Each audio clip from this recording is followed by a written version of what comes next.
আমি বড় বিপদে পড়েছি মাগো।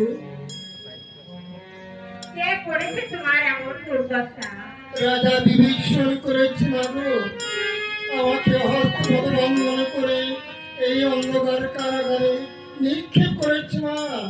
আমি যে সইতে পারছি না।